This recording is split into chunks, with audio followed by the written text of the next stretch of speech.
A petition signed by more than 6,000 people is calling for Victoria's government to take a tougher stance on a planned student strike for Palestine this week.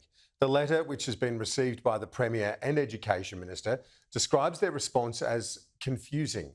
Organisers of the rally are asking young people to walk out of schools at lunchtime for the protest, which is in response to the conflict in the Middle East. I want to be absolutely clear. Thursday is a school day. It is the government's expectation that students be at school. Victoria's Education Department has today sent out updated advice to schools, advising them not to turn a blind eye to young people walking out of classrooms on Thursday. The federal opposition is also calling on the Prime Minister to intervene. The fundamental obligation of our schools is to ensure that students are properly educated, that they get a high-quality education each and every day. The classroom is for education, not indoctrination. Let's go live now to the member for Flinders, Liberal MP Zoe McKenzie. Zoe, thanks for your time. Do you welcome that quite strong language we heard from the Victorian Premier saying kids need to be in the classroom?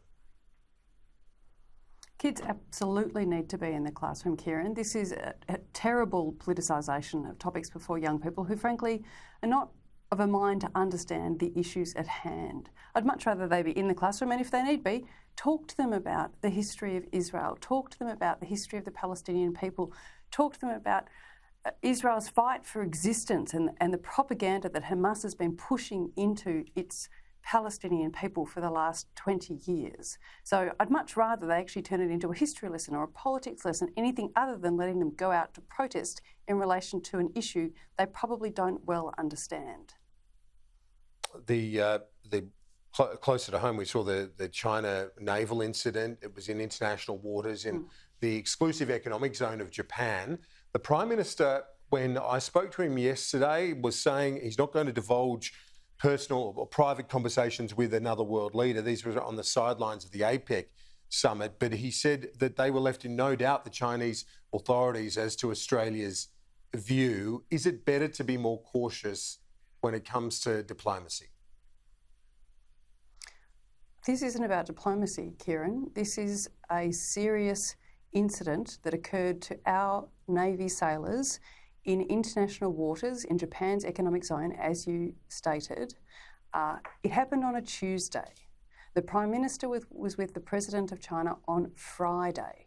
He had 3 days in which to be absolutely assured of what had happened, no mistakes, no confusion, and then to raise it. The suggestion that it has been communicated somewhere by somebody, it's the safety of our Navy men and women we're talking about here, conducting what might have been quite treacherous activity. You know, I'm a diver myself. The notion of being under the water, trying to get fishing nets off a propeller, who knows at what depth, and all of a sudden they get a kind of sonic boom from a nearby People's Liberation Army vessel, which had been clearly indicated in advance. So to not have raised it at the highest levels when he could have is a disgrace. I think he needs to be clearer with the Australian people. He might have. As to whether he did. Then there's a way of telling us without telling us. You don't need to say, well, first I said this and then he said that and then we said that. We've heard our leaders discuss high-level conversations before without divulging the nitty-gritty of the conversation. And I think the hedging and weaving suggests that it wasn't raised at all. Yeah, well, I should mention that my colleague Andrew Clennell has reported the last 24 hours that his understanding is it was raised with Chinese leadership during the APEC summit on the sidelines of the summit. The PM wasn't going there, as I said yesterday, but you think there is a form of words which would make it clear that he did without breaching confidence? Is that the argument? I think we've managed to convey the details of conversations at that level before without breaching the confidence of the actual specific words used. I think if the Prime Minister had raised it, he would have found a way to let us know by now. The fact that he hasn't let us know by now suggests that he didn't raise it, even though he'd had 3 or 4 days in which to do so. The government appears open on another front. We've got Parliament returning next week, and the government does appear open to the idea put forward by your colleague James Patterson that the terrorist offender framework, things like preventative orders, continuing detention orders, might be the way forward for dealing with the cohort of people released in the wake of the High Court ruling on indefinite detention. As I say, it looks like the government might be open to pursuing that. Would you expect them to do so early next week when Parliament returns? I think they have to be open to it. We have not yet seen the decision, the reasons for the decision handed down by the High Court. So what we do know is when those decisions come down, they may well give us an indication as to the scheme that would be the most robust scheme to be put in place when we know the full reasons for the decision. So they've had since June to be prepared for every eventuality. They didn't do it.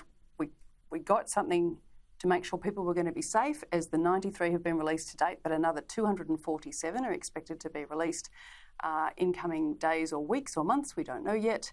So obviously we will need to look at the decision when it comes, but if we think that there's a problem in relation to future releases and that what we've done last week does not go far enough, then of course we need to look at every option. And so I'm glad my colleague Senator Patterson has been raising other mechanisms that exist at present to keep Australians safe. They need to look at every option.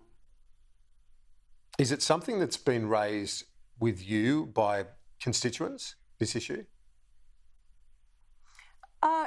To some extent. To be fair, my constituents are really focused on cost of living issues. We're going into the busiest season down on the Mornington Peninsula, and so it's about how do they afford their gas and electricity bills. I was with the chicken processing plant yesterday, and they're talking about how hard it is for our growers to meet electricity raises of 28%. Electricity is 18 and gas is 28. It's having an enormous impact on businesses down in my part of the world. So to be fair, people are more focused on that than they are on hardcore criminals being released into the electorate. And to be fair, they might be offenders anyway. I think as we've seen, they've been going to our major capital cities. Still, the number one issue, cost of living, and particularly off the back of that most recent rate rise. Zoe McKenzie, thanks for your time. We'll talk to you soon. Appreciate it. Thanks, Kieran.